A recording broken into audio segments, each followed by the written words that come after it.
Você já parou para pensar como que um íon tão pequeno como o potássio pode causar tanto problema? Já quis impressionar seu preceptor sabendo como diminuir o potássio sérico na ponta da língua? Então esse vídeo é para você. A gente vai falar sobre os distúrbios do potássio. Fica comigo que vai ser bem legal.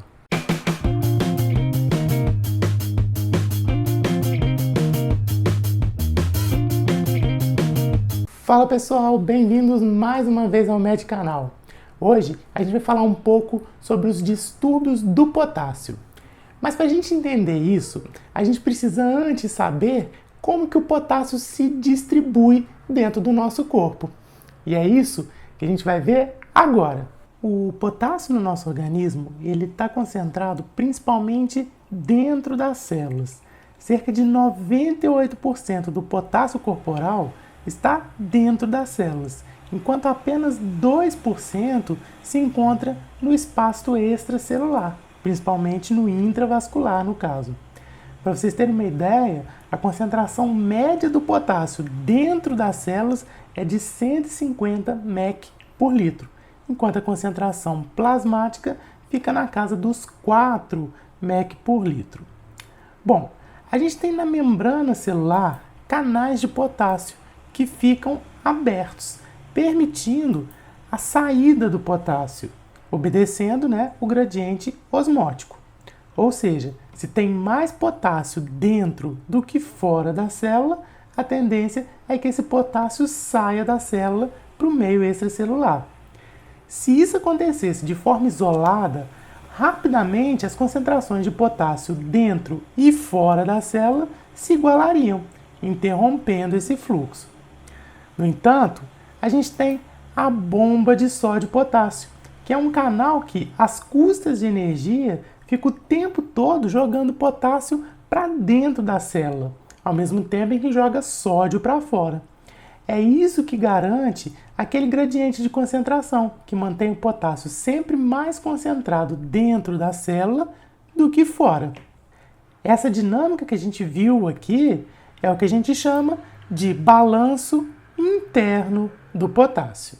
É claro que se as células gastam energia para manter a concentração intracelular de potássio muito maior do que a extracelular, é porque isso é muito importante. E é mesmo. Isso acontece para que seja criado um gradiente transmembrana de repouso, que vai ser muito importante para diversos eventos celulares, especialmente a contração das células musculares, sejam elas de músculo liso, estriado ou cardíaco. Mas por onde chega o potássio no nosso organismo? O potássio vem da nossa dieta, então a gente está o tempo todo ingerindo potássio. De fato, a gente ingere todo dia coisa de 50 a 150 mEq de potássio. É claro que não dá para manter esse potássio todo dentro da gente. E é assim mesmo, a maior parte do potássio que a gente ingere vai ser eliminado pelos rins, saindo na urina.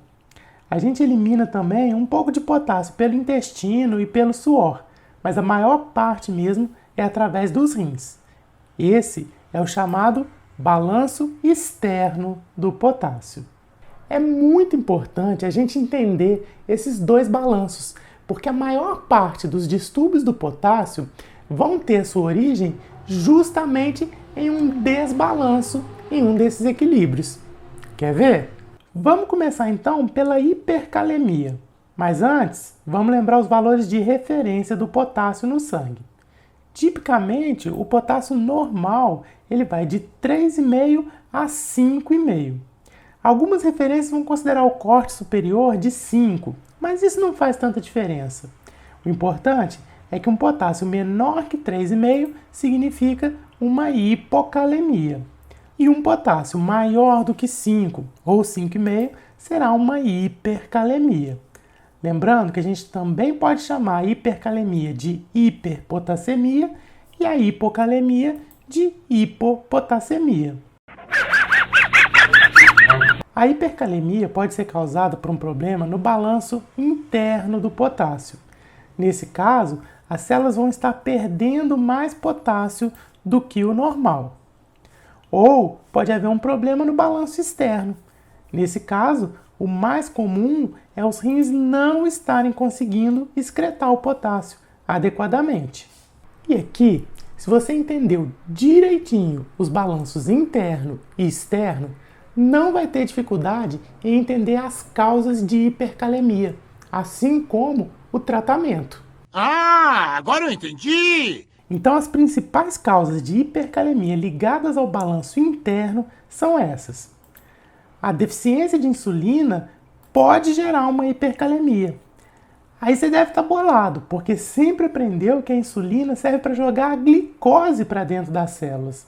O que ela tem a ver com o potássio? Tem que ver que a insulina estimula a bomba de sódio e potássio. Logo, se eu tenho pouca insulina, a bomba vai ficar mais preguiçosa, jogando menos potássio para dentro das células. No caso da acidose, eu tenho um excesso de íons hidrogênio no sangue. Como forma de compensar isso, as células começam a absorver hidrogênio. Só que elas fazem isso trocando um hidrogênio por um potássio, para manter o equilíbrio de cargas. No caso de uma lise celular, que pode ser uma rabdomiólise, uma lise tumoral, após uma sessão de quimioterapia, ou uma situação de hemólise, é fácil de entender. Se as células estão cheias de potássio, quando elas rompem, vão jogar todo esse potássio na corrente sanguínea. No caso do exercício físico extenuante, além da gente poder ter um pouco de lise celular, a gente tem as células trabalhando mais e precisando de mais energia. Isso provoca a abertura de canais de potássio, que começam a sair mais da célula então. Por fim, algumas drogas podem causar saída de potássio da célula, tipicamente os beta-bloqueadores. Isso porque, assim como a insulina, os agonistas beta-adrenérgicos também estimulam a bomba de sódio e potássio. Logo, o beta-bloqueador, bloqueando esses receptores, diminui a captação celular de potássio. Quando a gente fala em problemas no balanço externo, o primeiro que vem à mente é a ingestão excessiva de potássio. No entanto, em condições normais, o corpo consegue lidar com essa quantidade a mais, eliminando o excesso de potássio. Então, a ingesta excessiva só vai ser um problema mesmo, de maneira geral, quando associado a algum outro problema. Uma insuficiência renal, por exemplo. Seja doença renal crônica ou uma injúria aguda, uma diminuição na função renal compromete a excreção de potássio, que acumula então. A gente vai ver que em situações extremas a gente pode ter até que recorrer à hemodiálise para baixar o potássio. A aldosterona é um hormônio produzido pela suprarrenal que age nos rins, e uma de suas funções é aumentar a excreção de potássio. Então não é difícil de entender que um hipoaldosteronismo vai aumentar a retenção de potássio por diminuição na excreção. Da mesma forma, uma insuficiência adrenal, afinal é lá que a aldosterona é produzida. Por fim, algumas drogas diminuem a excreção de potássio pelos rins, como o Zieca, Ibra, a espironolactona, que é uma droga bloqueadora da aldosterona. A clínica de uma hipercalemia é bastante inespecífica e muitas vezes pode ser confundida com a própria doença de base do paciente. Fraqueza, adinamia, paralisia muscular, mas a principal repercussão da hipercalemia são as arritmias cardíacas, podendo levar até uma parada cardíaca por fibrilação ventricular ou assistolia. Você lembra, se já estudou a CLS, inclusive, que a hiper ou hipocalemia é um dos famosos 5Hs da parada. Como exame complementar, além da dosagem de potássio, a gente precisa fazer um ECG. E aí podemos fazer também outros exames que podem sugerir a causa da alteração. Função renal, por exemplo, CPK, que pode sugerir uma rabdomiólise, função da adrenal, entre outros. O ECG é um exame importantíssimo na avaliação da hipercalemia. Como eu disse, o potássio é muito importante no potencial de membrana celular. Então, um potássio alto causa uma instabilidade elétrica nas membranas. Onde que isso vai ser mais importante do que no coração e o seu sistema de condução. Tipicamente, as alterações de ECG são progressivas e começam com a onda T, que vai ficando alta, apiculada, a chamada onda T intenda. É a alteração típica da hipercalemia. Com o aumento dos níveis de potássio, a gente começa a ter um achatamento da onda P. Depois, um alargamento do QRS, bradicardia, o eletro vai ficando cada vez mais bizarro, até perder totalmente o ritmo, virar esse ritmo sinusoidal e daí evoluir para sistolia ou fibrilação, tipicamente quando o potássio está aí acima de 9. Olha esse eletro aqui. Só de bater o olho nessas ondas T aqui em V2, V3, por exemplo, a gente vê que tem alguma coisa errada. Esse paciente tem um potássio de 7 e por isso essas ondas T altas e apiculadas, principalmente nas derivações pré-cordiais, aqui em V2, V3, V4, V5, V6. Aqui a gente vê também a onda T apiculada e alta. E aqui nas derivações dos membros a gente já vê esses QRS alargados, bizarros. Esse já é um paciente que deve ter um nível sérico de potássio acima de 9, provavelmente. Uma dica importante é, toda vez que você estiver diante de um paciente com uma bradiarritmia nova ou um bloqueio atrioventricular, pense em hipercalemia.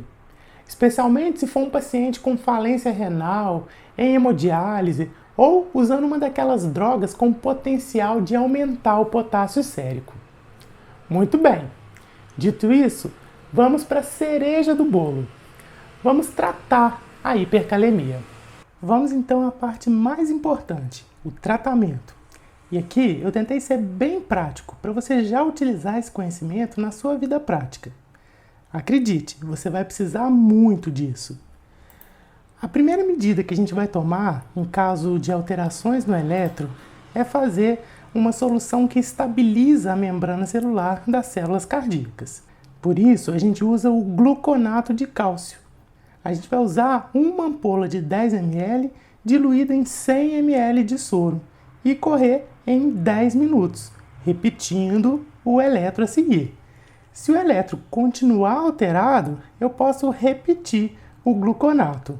E aqui é muito importante você observar que o gluconato de cálcio não diminui o potássio. Ele apenas estabiliza a membrana celular das células cardíacas, impedindo aqueles eventos mais graves. Por isso, concomitantemente, a gente precisa tomar outras medidas, essas sim, para diminuir o potássio sérico. Outra coisa importante é que, se o gluconato é usado para estabilizar a membrana em pacientes com alterações de eletro, então a gente não vai usar o gluconato em pacientes com eletro normal. No entanto, algumas fontes citam a possibilidade de usar o gluconato em casos de hipercalemia grave, com potássio acima de 7, mas aí a evidência científica já é menor. Agora, se eu suspeito de hipercalemia, tenho o ECG típico, mas ainda não tenho o resultado do potássio, aí eu já posso fazer o gluconato empiricamente. Em seguida, a gente tem a solução polarizante, que é uma solução com insulina e glicose, usada justamente para se aproveitar daquela propriedade da insulina de propiciar a entrada de potássio nas células. A gente faz com glicose, obviamente, para evitar uma hipoglicemia. E essa formulação, diluindo a glicose 50% com a glicose 10%, é para evitar o desconforto que uma solução muito concentrada pode causar no paciente. A gente corre em 30 minutos, sempre lembrando de monitorar a glicemia durante a infusão e, em caso de hipoglicemia, corrigir com glicose. A gente tem ainda o Sorcal, que é o poliestireno sulfonato de cálcio. Ele vai agir lá no intestino, diminuindo a absorção de potássio no TGI. Então, de maneira geral, a gente sempre vai usar o Sorcal, porque ele é uma medida que vai agir mais no longo prazo. A furosemida é um diurético que vai ajudar a eliminar mais potássio pela urina. e a gente pode usar na dose de 1 mg por quilo. Lembrando que a ampola de furosemida tem 20 mg em 2 ml. A inalação com um beta-2 agonista, que pode ser na fórmula de nebulização, por exemplo, também ajuda a jogar potássio para dentro das células, diminuindo a hipercalemia. E se todas as medidas forem ineficazes, a gente pode ter que lançar a mão da hemodiálise para depurar o potássio sérico.